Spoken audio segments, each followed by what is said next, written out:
नारदांनी आरशामध्ये पाहिलंच नाही. आणि तसेच स्वयंवरामध्ये जाऊन उपस्थित झाले. राजगादीवरती विराजमान झालेले आहेत आणि त्यांच्या बाजूला 2 शिवगण सुद्धा वेशांतर करून विराजमान झाले आणि नारदजी महाराजांचं मुख पाहायचे आणि हसायचे. नारदांना असं वाटलं जणू काही पागलच आहेत की काय. मी एवढा सौंदर्यवान, मी एवढा रूपवान आणि माझं सौंदर्य यांना सहन होत नाही आणि म्हणून जणू काही माझी चेष्टा करत आहे. नारदजी महाराजांनी लक्ष दिलं नाही. एवढ्या वेळामध्ये श्रीमती त्या ठिकाणावरती येऊन उपस्थित झाली. हातामध्ये वरमाला धारण केलेली आहे आणि एकेका राजासमोरून ती श्रीमती जायला लागली. नारदजी महाराज पाहतात आता श्रीमती माझ्याकडे येईल आणि माझ्या गळ्यामध्ये वरमाला घालेल. असा विचार करून नारदजी महाराज विराजमान झाले होते. श्रीमती आली आणि नारदजी महाराजांच्या समोरून निघून गेली. नारदजी महाराजांकडे वळून पाहिलं सुद्धा नाही. आणि आता नारदजी महाराजांचा अहंकार दुखावला. मी एवढा रूपवान असून सुद्धा हिने माझ्याकडे पाहिलं सुद्धा नाही. आणि श्रीमती तशीच पुढे निघून गेली. उपस्थित असलेल्या कोणत्याही राजांच्या गळ्यामध्ये तिनं वरमाला घातली नाही. आणि एवढ्या वेळामध्ये त्या ठिकाणावरती भगवान विष्णू प्रगट झाले आणि श्रीमतीनं भगवान विष्णूंच्या गळ्यामध्ये वरमाला घातली आणि विष्णूंसहित श्रीमती सुद्धा विष्णू लोकामध्ये जाऊन पोहोचली. आणि हे ज्या वेळेला नारदांनी पाहिलं आता मात्र भगवान विष्णूंचा अतिशय राग आला. मनोमन विचार करायला लागले की ज्यांच्यावरती मी डोळे झाकून विश्वास ठेवला असे माझे आराध्य आणि आज यांनी माझा विश्वासघात केलेला आहे. क्रोधामध्ये आलेले होते, आवेशामध्ये आलेले होते आणि त्या ठिकाणावरती जे 2 रुद्रगण होते त्यांच्याकडे पाहिलं ते हसत होते. त्यांचं वागणं सुद्धा सहन झालं नाही आणि शाप दिला. म्हणे या मृत्यू लोकामध्ये तुम्ही 2 जण राक्षस म्हणून अवताराला येतात. शाप प्राप्त झाला आणि ते रुद्रगण पुन्हा शिवलोकी निघून गेले. इकडे नारदजी महाराज भगवान विष्णूंचं हे कृत्य आवडलं नाही आणि विष्णू लोकामध्ये जाऊन पोहोचले. भगवंतांनी पाहिलं नारद आलेला आहे आणि बोलण्यासाठी समजूत घालण्यासाठी ज्या वेळेला पुढं सरसावले त्यावेळेला नारदजी महाराजांनी नको नको अशा शब्दामध्ये भगवान विष्णूंचा अपमान केला, दूषण दिले आणि म्हणतात आहेत म्हटले भगवान विष्णू अहो तुम्ही माझे आराध्य आहात, तुमच्यावरती मी विश्वास ठेवला आणि कशाची याचना केली होती मी तुमच्याकडे एका गोष्टीची की मला रूप द्या. तुम्ही स्वरूप तर दान केलं पण मला तुम्ही तुमच्यासारखं रूप का दिलं नाही. आणि तुम्ही जर मला रूप दिलं असतं तर आज श्रीमती सारख्या कन्येचा विवाह माझ्यासोबत झाला असता आणि मी सुद्धा तुमच्यासारखा गृहस्थाश्रम केला असता. पण आज भगवंता जे काही माझ्यासोबत घडलं आहे ना याला कारण तुम्ही आहात आणि तुम्ही माझी चेष्टा केली आणि मी तुम्हाला आता शाप देतो की ज्या पद्धतीनं या क्षणाला स्त्रीच्या वियोगामध्ये मला दुःख प्राप्त झालेलं आहे, एका स्त्रीमुळे मला दुःख प्राप्त झालेलं आहे. भगवंता मी तुम्हाला शाप देतो की पुढं चालून तुम्ही मृत्यूलोकामध्ये मनुष्य म्हणून जन्म घेताल आणि त्यानंतर एका स्त्रीच्या वियोगामध्ये तुम्ही सुद्धा सामान्य मनुष्यासारखं रडत बसता. आणि जसाच नारदांनी हा शाप दिला आता मात्र मनामध्ये असलेला क्रोध एका क्षणामध्ये शांत झाला. माणसाचा क्रोध कधी शांत होतो? ज्या वेळेला तो समोरच्याला भडभड बोलून मोकळा होतो त्यावेळेला माणसाचा राग शांत होतो. आणि मग राग शांत झाल्यानंतर काय होतो? पश्चाताप. आणि पश्चाताप होऊन उपयोग सुद्धा नाही, कारण जे बोलायचं नव्हतं ते बोलून बसलो, जे वागायचं नव्हतं तसं वागून बसलो. मग आता पश्चाताप करून सुद्धा काय उपयोग? म्हणून वेळोवेळी सतग्रंथ तुम्हाला मला आदेश करतात की मनुष्याने प्रथमतः आपल्या कामावरती, आपल्या क्रोधावरती, आपल्या अहंकारावरती विजय प्राप्त करून घेतला पाहिजे किंवा त्याला नियंत्रित केलं पाहिजे. आणि असाच प्रसंग नारदजी महाराजांच्या जीवनामध्ये घडला. जणू काही असं वाटलं कामावरती विजय प्राप्त झाला कामावरती विजय तर मिळवलेला नव्हताच, पण त्याचा परिणाम अहंकार उत्पन्न झाला. अहंकार उत्पन्न झाल्याचा परिणाम क्रोध उत्पन्न झाला. आणि क्रोध उत्पन्न झाल्याचा परिणाम मनुष्याची बुद्धी ही भ्रष्ट होऊन जात असते. क्रोधात भवती सम्मोह, सम्मोहात स्मृतिभ्रंशः, स्मृतिभ्रंशात बुद्धिनाशो, बुद्धिनाशात प्रणश्यती. असं सूत्र जे भगवंतांनी भगवद्गीतेमध्ये वर्णन केलेलं आहे, त्या सूत्राचं वर्णन या ठिकाणावरती नारदजी महाराजांच्या जीवनामध्ये आपल्याला दिसतं आहे. आणि ज्या वेळेला आता पश्चाताप वाटतो आहे, माझ्या आराध्यांना मी शाप दिला, नको नको अशा प्रकारची दूषणं मी आराध्यांना दान केली आणि आता माझ्याकडून अपराध झालेला आहे, क्षमा याचना मागितली, नारायणांच्या चरणावरती आपलं मस्तक टेकवलं, क्षमा मागत आहेत. नारायण म्हणतात, म्हटले नारदा, मला क्षमा मागू नको. जे काही झालं ना, ती सारी काही भगवान शंकरांची माया होती. आणि त्या मायेचा परिणाम असा झाला की तू अहंकाराने लिप्त झाला, क्रोधाने लिप्त झाला आणि त्याच्यामुळे तुझ्याकडून अशा प्रकारचं हे दुष्कर्म घडलेलं आहे. आणि ज्यावेळेला आता नारदजी महाराजांना लक्षात आलं की आपल्याकडून चूक झाली, त्यावेळेला आता म्हणतात, म्हटले भगवंता, मला पश्चाताप होतो आहे, आता मी काय करू? ज्या पद्धतीनं तुम्ही मला साधना सांगताल, ज्या पद्धतीनं तुम्ही प्रायश्चित्त सांगताल, तसं प्रायश्चित्त घेण्यासाठी मी तयार आहे.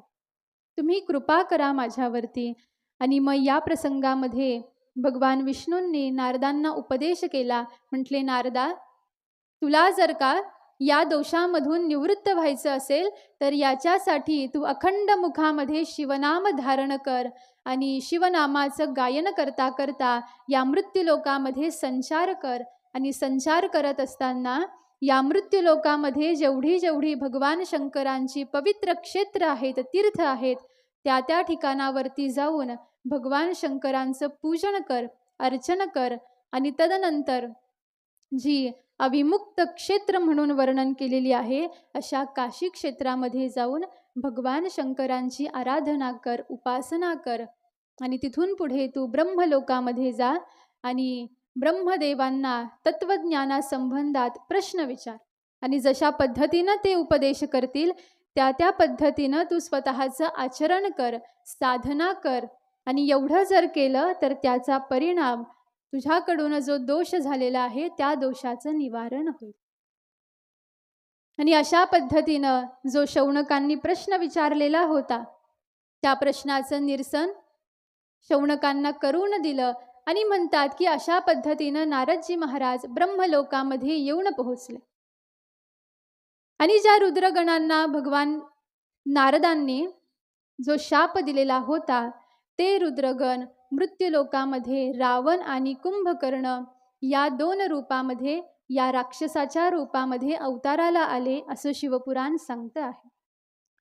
आणि भगवान विष्णूंना जो शाप दिलेला होता की मृत्यूलोकामध्ये मनुष्य योनीमध्ये तुमचा जन्म होईल आणि स्त्रीच्या वियोगामध्ये सामान्य मनुष्यांसारखे तुम्ही सुद्धा रुदन करताल. आणि हा शाप भोगण्यासाठी भगवान विष्णूंनी जो अवतार धारण केला तो त्रेतायुगामध्ये प्रभू श्री रामचंद्र म्हणून धारण केलेला आहे. आणि या अवतारामध्ये सीतामातेचं हरण झाल्यानंतर जी अवस्था, जसा शाप नारदांनी दिला होता तशा पद्धतीनं भगवान प्रभूंकडून, रामचंद्रांकडून तसं वर्तन घडलं. अशा पद्धतीनं आता नारदजी महाराज ब्रह्मलोकामध्ये येऊन पोहोचले. आणि प्रश्न विचारला. म्हटले, ब्रह्मदेवा, मला सांगा, निर्गुण निराकार असलेलं ते शिवतत्व सगुण साकार कसं झालं आणि या सृष्टीची उत्पत्ती कशी झाली, मला श्रवण करण्याची इच्छा आहे. त्यावेळेला आता नारदजी महाराजांना ब्रह्मदेव सांगत आहेत आणि सूतजी महाराज शौनकांना सांगत आहेत. आता कशा पद्धतीनं सृष्टीखंड आरंभ होतो हा कथाभाग तुम्ही मी श्रवण करू. जरासं विश्रांती घेऊन 10 मिनिटाची विश्रांती घेऊ आणि या विश्रांतीमध्ये आपण साऱ्यांनी आता या ठिकाणावरती शिवनामाचं गायन करू. आणि मग तिथून पुढे पुन्हा सृष्टीखंडाला आरंभ करू.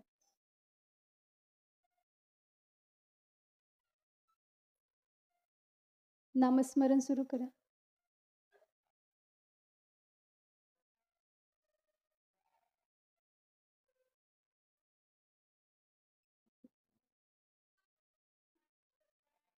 नमः शिवाय हर हर बोले नमः शिवाय.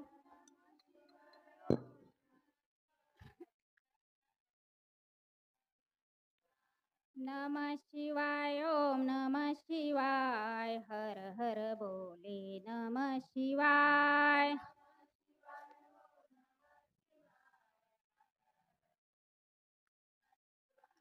नमः शिवाय ओम नमः शिवाय हर हर बोले नमः शिवाय.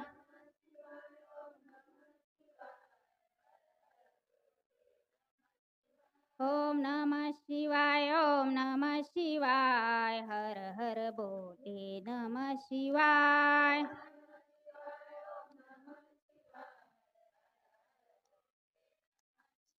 ओम नमः शिवाय ओम नमः शिवाय हर हर बोले नमः शिवाय.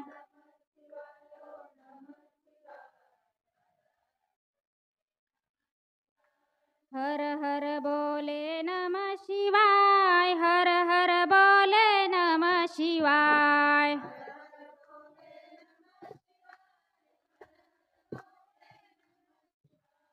हर हर बोले नमः शिवाय हर हर बोले नमः शिवाय.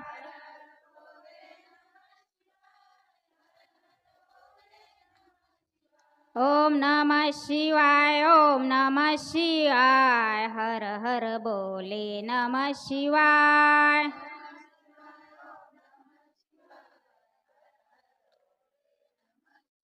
ओम नमः शिवाय ओम नमः शिवाय हर हर बोले नमः शिवाय.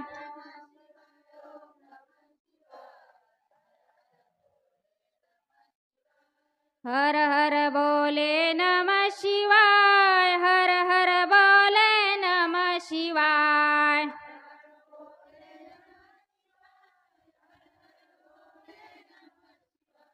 हर हर बोले नमः शिवाय हर हर बोले नमः शिवाय.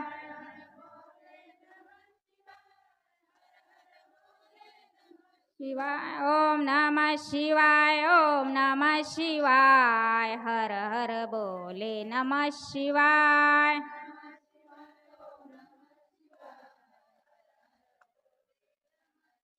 ओम नमः शिवाय ओम नमः शिवाय हर हर बोले नमः शिवाय.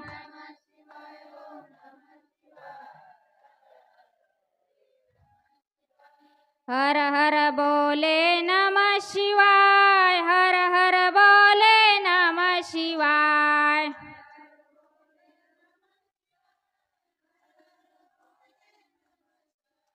हर हर बोले नमः शिवाय हर हर बोले नमः शिवाय.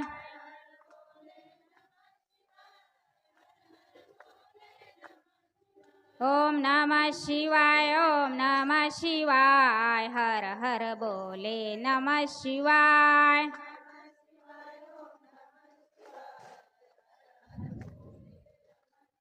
ओम नमः शिवाय ओम नमः शिवाय हर हर बोले नमः शिवाय.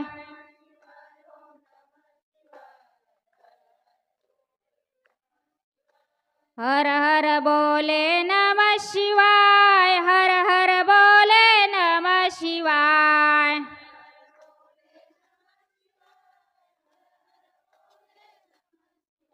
हर हर बोले नमः शिवाय हर हर बोले नमः शिवाय.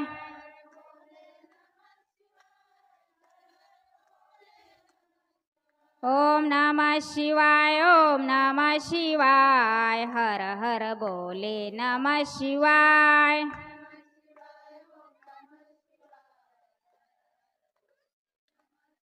ओम नमः शिवाय ओम नमः शिवाय हर हर बोले नमः शिवाय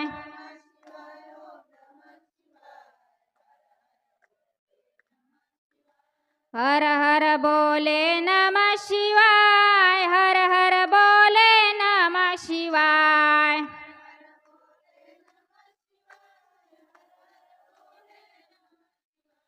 हर हर बोले नमः शिवाय हर हर बोले नमः शिवाय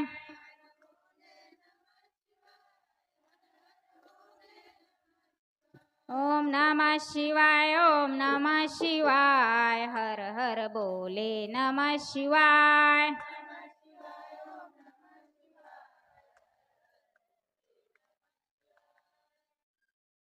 नमः पार्वती पतये हर हर महादेव।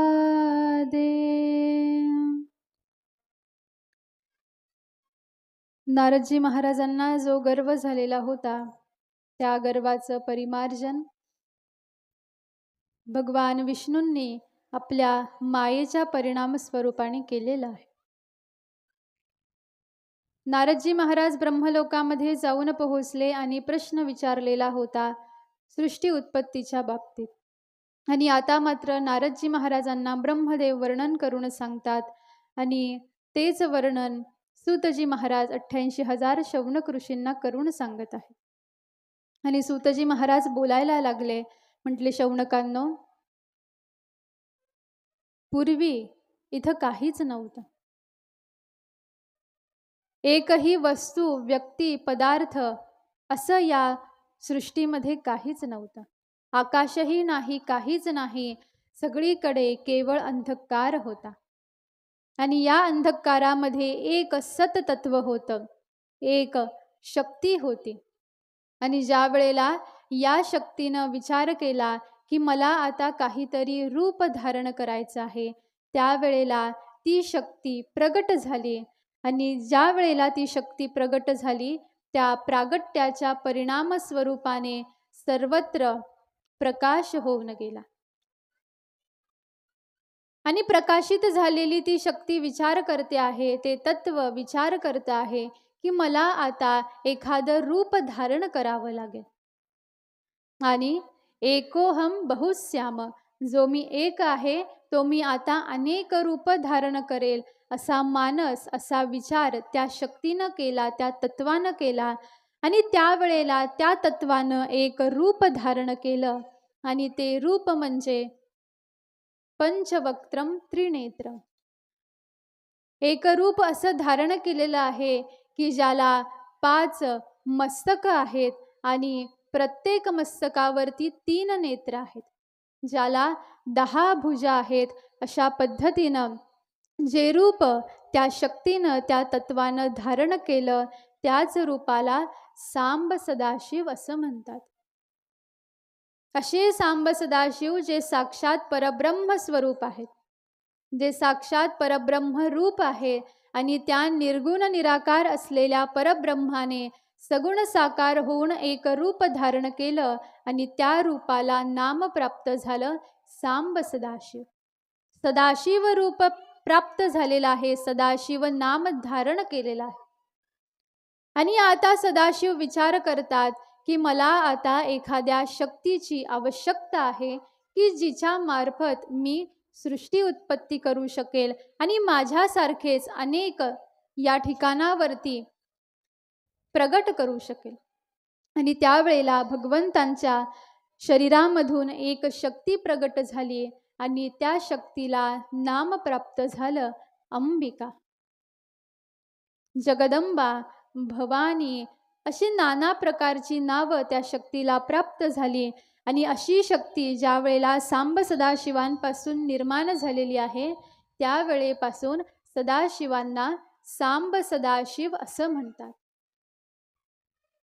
असे सदाशिव जे अंबिके सहित आहेत, जे सांब आहेत, अंबिके सहित जे सदाशिव आहेत, अशा सदाशिवांना सांब सदाशिव असं म्हणतात। शक्तीचं प्रागट्य झालेलं आहे। अंबिका आता भगवान शंकरांसोबत, सांब सदाशिवांसोबत कायम राहते आहे. हजारो वर्ष, हजारो कालापर्यंत या दोघांनी विचरण केलं, विहार केला. आणि एक दिवस अंबिका म्हणायला लागली, म्हटले, सदाशिवा, अहो, आपल्याला राहण्यासाठी एखादं क्षेत्र, एखादं घर नको का? तुम्ही आपल्याला राहण्यासाठी एखाद्या घराची, एखाद्या जागेची निर्मिती करा. आणि त्यावेळेला मग सांब सदाशिवांनी जे स्थान निर्माण केलं, जी नगरी निर्माण केली, त्या स्थानाला अविमुक्त क्षेत्र असं म्हणतात. ज्या स्थानाला आनंदवन असं म्हणतात आणि ज्या स्थानाला काशी, वाराणसी हे नाम प्राप्त झालेलं आहे. अर्थात ज्या वेळेला या मृत्यू लोकामध्ये काहीच नव्हतं, त्यावेळेला स्वतःला राहण्यासाठी सांब सदाशिवांनी जे स्थान प्रथमतः निर्माण केलं, ते स्थान म्हणजे काशी क्षेत्र आहे. आणि त्यावेळेपासून ते आजपर्यंत सांब सदाशिव अंबिकेसहित अखंड या काशी क्षेत्रावरती निवास करतात. पूर्वीला या क्षेत्राला भगवंतांनी, सांब सदाशिवांनी आनंदवन हे नाम दिलेलं आहे. अर्थात या स्थानाची उत्पत्ती आनंद देण्यासाठी केली. आनंदामध्ये या स्थानामध्ये राहून विहार करावा, विचरण करावा आणि अंबिकेसहित या ठिकाणावरती राहावं असा विचार सदाशिवांनी केला आणि आनंदवन हे नाव काशीला दिलेलं आहे. आणि आता एक दिवस सांब सदाशिव विचार करतात, मला आता सृष्टीची उत्पत्ती करायची आहे. पण सृष्टीची उत्पत्ती मी करणार नाही. कुणीतरी असा पुरुष निर्माण करेल की तो पुरुष पुढे चालून सृष्टीची उत्पत्ती करेल आणि त्याला जे काही शक्ती हवी असेल ती शक्ती मी देईल असा विचार केला. अंबिका मातेला आपला विचार सांगितला, मानस सांगितला आणि त्याच ठिकाणावरती भगवान सदाशिवांच्या शरीरामधून एक पुरुष प्रगट झाला, जो सत्वगुणी आहे,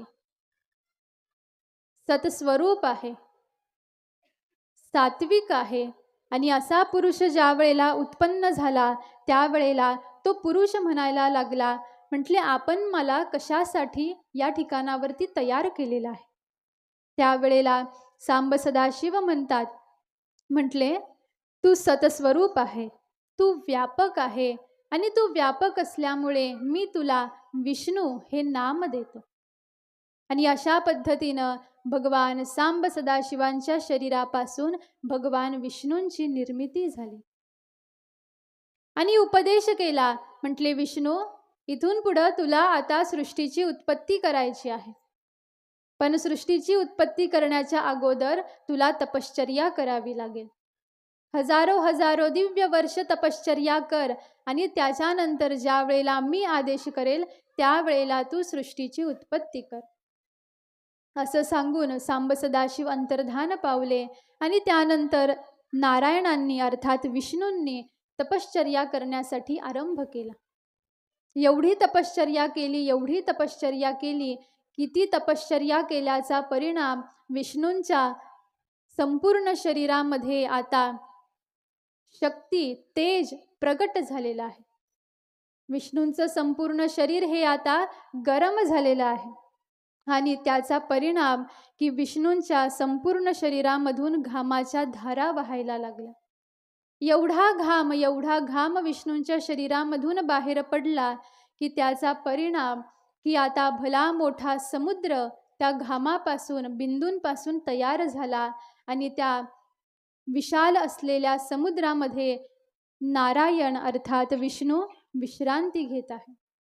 हजारो वर्ष तपश्चर्या केली होती, शरीर थकून गेलेलं होतं, शरीरामध्ये उष्णता वाढली होती, त्याचा परिणाम घामाच्या धारा निघायला लागल्या आणि आता भला मोठा समुद्र तयार झाला आणि थकलेला असल्याचा परिणाम की विष्णू त्याच ठिकाणावरती पहुडले, निद्राधीन झाले. हजारो वर्षापर्यंत विष्णूंनी विश्रांती घेतली आणि मग हजारो वर्षानंतर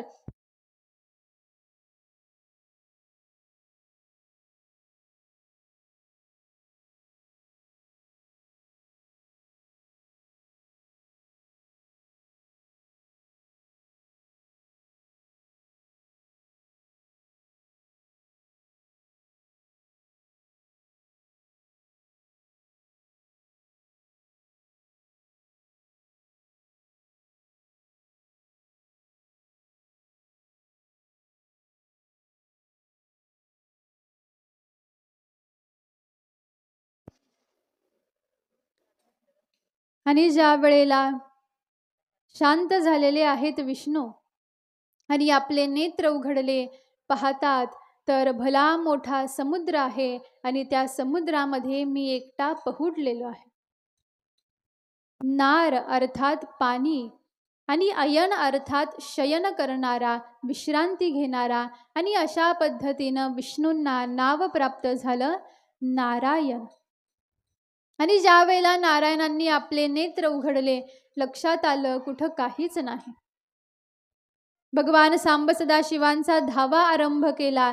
एवढ्या वेळामध्ये सांब सदाशिव प्रगट झाले आणि म्हटले, नारदा, नारायणा, आता ब्रह्मदेवांची उत्पत्ती होईल. आणि त्याच समयाला नारायणांच्या नाभीमधून एक कमलपुष्प उगम पावलं आणि त्या कमलपुष्पामध्ये ब्रह्मदेवांचा जन्म झाला. जसेच ब्रह्मदेवांनी आपले नेत्र उघडले, पाहतात कुठे काहीच नाही. माझा जन्म कुणापासून झालेला आहे, कोण माझी माता आहे आणि कोण माझे पिता आहेत, असा विचार करायला लागले आणि शोध घ्यायला लागले. ज्या कमळामध्ये जन्म झालेला होता त्या कमळाच्या देठाला धरून ब्रह्मदेव खाली खाली खाली खाली जायला लागले. बरेच खाली खाली गेले, परंतु त्याचं मूळ मात्र काही ब्रह्मदेवांना लागलं नाही आणि परत कमलामध्ये येऊन विराजमान झाले. आणि विचार करतात की कुणापासून माझा जन्म झालेला आहे. एवढ्या वेळामध्ये आकाशवाणी झाली आणि आकाशवाणीच्या मुखामधून 2 अक्षरं बाहेर पडली, तप. जशीच ही अक्षरं ऐकली, लक्षात आलं तप करायचं आहे. आणि त्यावेळेला मग ब्रह्मदेवांनी आयुष्य मर्यादेप्रमाणे 100 वर्ष तप केलं. आणि तप केल्याचा परिणाम नारायण प्रगट झाले. आणि नारायणांना पाहिल्याबरोबर ब्रह्मदेवांना असं वाटायला लागलं की हा नारायण माझा पुत्र आहे. गैरसमज निर्माण झाला. नारायणांनी समजूत घातली, पण तरी सुद्धा ब्रह्मदेव मात्र काही ऐकायला तयार नाही. आणि पाहता पाहता या संवादाचं रूपांतर हे युद्धामध्ये झालं. आणि हा कथाभाग आपण परवाला श्रवण केलेला होता. आणि ज्या वेळेला हे युद्ध आरंभ होऊन गेलं, त्यावेळेला दोघांमध्ये सांब सदाशिव अग्निस्तंभाच्या रूपाने प्रगट झाले आणि अशा पद्धतीनं शिवलिंगाची उत्पत्ती झाली. आणि ज्या वेळेला सांब सदाशिव प्रगट झाले, दोघांमध्ये युद्ध थांबून गेलं. ब्रह्मदेवांना शाप प्राप्त झाला, केतकी पुष्पाला शाप प्राप्त झाला, नारायणांना वरदान केलेलं आहे. आणि आता मात्र ब्रह्मदेव शांत झाल्यानंतर नारायणांनी आणि ब्रह्मदेवांनी सांब सदाशिवांचं पूजन केलं, अर्चन केलं. पूजन झाल्यानंतर सांब सदाशिव बोलायला लागले आणि ब्रह्मदेवांना म्हटले, ब्रह्मदेवा, तुझी उत्पत्ती ही माझ्यापासून झालेली आहे. नारायणांची उत्पत्ती सुद्धा माझ्यापासून झालेली आहे. आणि आता माझा आदेश आहे ब्रह्मदेवा तुम्हाला, की तुम्ही आता इथून पुढे सृष्टीची रचना करा, सृष्टीची निर्मिती करा. आणि हे सांगितल्यानंतर सांब सदाशिवांनी आपल्या हृदयामधून एक रूप धारण केलं, जे दिसायला तंतोतंत सांब सदाशिवांसारखं होतं. आणि त्या रूपाला नाम प्राप्त झालं रुद्र. असे रुद्र जे या सृष्टीचा संहार करण्यासाठी सांब सदाशिवांनी प्रगट केलेले आहेत. भगवान ब्रह्मदेव हे सृष्टीची उत्पत्ती करतात, भगवान नारायण हे सृष्टीचं पालन करतात आणि भगवान रुद्र अर्थात भगवान शंकर हे या सृष्टीचा संहार करतात. आणि अशा पद्धतीनं या तिघांना सांब सदाशिवांनी आज्ञा केली की आपण आता इथून पुढे स्वतःच्या सामर्थ्याच्या बळावरती सृष्टीची उत्पत्ती करा. शक्ती दिली आणि ब्रह्मदेवांना जी शक्ती दिली तिला सरस्वती असं म्हणतात. नारायणांना लक्ष्मी दिलेली आहे आणि रुद्रदेवांना कालिका दिलेली आहे. अशा पद्धतीनं या शक्तींसहित आता ब्रह्मदेव या सृष्टीची उत्पत्ती करण्यासाठी तत्पर झाले. वैकृत सृष्टी, प्राकृत सृष्टी, मानस सृष्टी अशा अनेक प्रकारच्या सृष्टींची उत्पत्ती ब्रह्मदेवांनी केली. प्रथमतः ब्रह्मदेवांकडून तमोगुणी सृष्टी उत्पन्न झाली. त्यानंतर ब्रह्मदेवांनी मानसपुत्रांना जन्म दिलेला आहे. सनत कुमार आदी भगवंत ब्रह्मदेवांचे मानसपुत्र आहेत आणि नारदजी महाराज सुद्धा ब्रह्मदेवांचे मानसपुत्र आहेत. अशा पद्धतीनं मानसपुत्रांचा जन्म झाला. परंतु ब्रह्मदेव विचार करायला लागले, मी ज्यांना ज्यांना जन्माला घालतो आहे ते सारेजण या मृत्यू लोकामध्ये जन्माला येतात, भगवान सांब सदाशिवांची आराधना करतात, तपश्चर्या करतात आणि पुन्हा शिवलोकी निघून जातात. या सृष्टीमध्ये राहण्यासाठी कुणी तयारच नाही असा विचार केला आणि त्यावेळेला ब्रह्मदेवांच्या शरीरापासून कामदेवाची उत्पत्ती झाली. आणि या कामदेवाने आपला पहिला प्रभाव आपल्या पित्यावरती अर्थात ब्रह्मदेवांवरती चालवला आणि त्यानंतर ब्रह्मदेवांच्या डाव्या अंगापासून या सृष्टीमधली पहिली स्त्री, जिचं नाव शतरूपा असं आहे, ती प्रगट झाली आणि ब्रह्मदेवांच्या उजव्या अंगापासून या सृष्टीमधले पहिले पुरुष, ज्यांचं नाव मनू महाराज आहे, असे दोघं जण स्त्री आणि पुरुष प्रगट झालेले आहेत. मनू महाराजांनी पाहिलं आपला जन्म झाला, आपले पिता आहेत ब्रह्मदेव. ब्रह्मदेवांना विनंती केली, म्हटले आम्हाला राहण्यासाठी जागा द्या. त्यावेळेला पृथ्वीची मृत्यूलोकाची निर्मिती ब्रह्मदेवांनी केली आणि त्यानंतर वैदिक पद्धतीनं मनू महाराजांनी आणि शत्रुपा मातेनं विवाह संपन्न केला आणि विवाहानंतर या दोघांना 5 अपत्ये झाले. 2 पुत्र आणि 3 कन्या प्राप्त झालेल्या आहेत. जे 2 पुत्र प्राप्त झालेले होते, एकाचं नाव प्रियव्रत आणि एकाचं नाव उत्तानपाद असं ठेवलं. त्यानंतर ज्या 3 कन्या प्राप्त झालेल्या होत्या, एकीचं नाव आकुती, एकीचं नाव देवहूती आणि एकीचं नाव प्रसूती असं ठेवलं. जी आकुती होती तिचा विवाह रुची महाराजांसोबत लावून देण्यात आला. जी देवहूती नावाची जी कन्या होती तिचा विवाह करदमजी महाराजांसोबत लावून दिला आणि जी प्रसूती होती तिचा विवाह दक्ष प्रजापतीसोबत लावून दिला. आणि जे 2 पुत्र होते त्यांचा सुद्धा विवाह लावून दिला आणि मग त्यांचा आता वंश या मृत्यूलोकामध्ये वाढतो आहे. अशा पद्धतीनं या मृत्यूलोकामध्ये मनू महाराजांच्या नंतर जेवढे जेवढे जीव उत्पन्न झाले, जन्माला आले, ते सारेजण हे मनू महाराजांचे आहेत. अर्थात तुमचे माझे मूळ पुरुष हे मनू महाराज आणि शतरूपा माता आहे. आपण त्यांचे आहोत आणि आपली उत्पत्ती ही मनू महाराजांपासून अर्थात ब्रह्मदेवांपासून झालेली आहे. आणि मग अशा पद्धतीनं हा सृष्टीचा विस्तार या ठिकाणावरती आरंभ होऊन गेला. आता ब्रह्मदेवांना कुणालाही जन्माला घालण्याची आवश्यकता राहिली नाही, तर याच्यापासून तो, त्याच्यापासून तो, त्याच्यापासून तो, अशा पद्धतीनं ही संसाररूपी वेल आता आरंभ होऊन गेलेली आहे. आणि अशा पद्धतीनं या सृष्टीची उत्पत्ती झाली असा कथाभाग नारदांना वर्णन करून सांगितला, शौनकांना वर्णन करून सांगितला. त्यानंतर पुढचा प्रश्न शौनकजी महाराज विचारतात, म्हटले गुरु महाराज, ही जी प्रसूती नावाची कन्या आहे, जिचा विवाह दक्ष प्रजापतींसोबत झाला होता, आम्ही असं ऐकलेलं आहे की त्यांच्याच घरी अंबिकेनं जन्म घेतला आणि त्यानंतर ती अंबिका भगवान शंकरांसोबत विवाह करून मग आनंदाने राहायला लागले. त्यावेळेला सूतजी महाराजांना सुद्धा आता सती मातेचं स्मरण झालं आणि सूतजी महाराज म्हणतात, आता इथून पुढे मी तुम्हाला सती चरित्र आणि पार्वती चरित्र वर्णन करून सांगेन. आता कशा पद्धतीनं सूतजी महाराज अंबिकेचं चरित्र वर्णन करून सांगतात, कशा पद्धतीनं ती अंबिका एकदा सती म्हणून जन्माला येते आणि त्यानंतर पार्वती म्हणून जन्माला येते, कशा पद्धतीनं भगवान शंकर आणि पार्वती मातेचा विवाह संपन्न होतो, हा सारा कथाभाग तुम्ही मी सुद्धा श्रवण करू उद्याच्या सत्रामध्ये. झालेली सेवा गुरु महाराजांच्या चरणी समर्पित करू आणि देऊ या ठिकाणावरती आजच्या सेवेला पूर्ण विराम. नमः पार्वती पतये, हर हर महादेव. उद्याच्या सत्रामध्ये आपण ठीक 4 वाजता शिव आणि पार्वतीचा विवाह या ठिकाणावरती संपन्न करणार आहोत.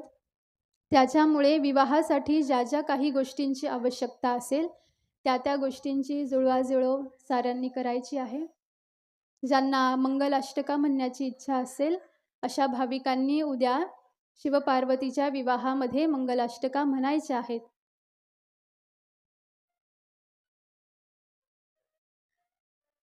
ज्यांना इच्छा असेल त्या पण म्हणतील. कुणाला येत असतील किंवा इच्छा असेल तर तयारी करून या आणि उद्या मंगलाष्टका म्हणा. अशा पद्धतीनं आपण सारेजण भगवान शंकरांचा आणि उमादेवीचा विवाह सोहळा या ठिकाणावरती संपन्न करू. चला आता आरती घ्या.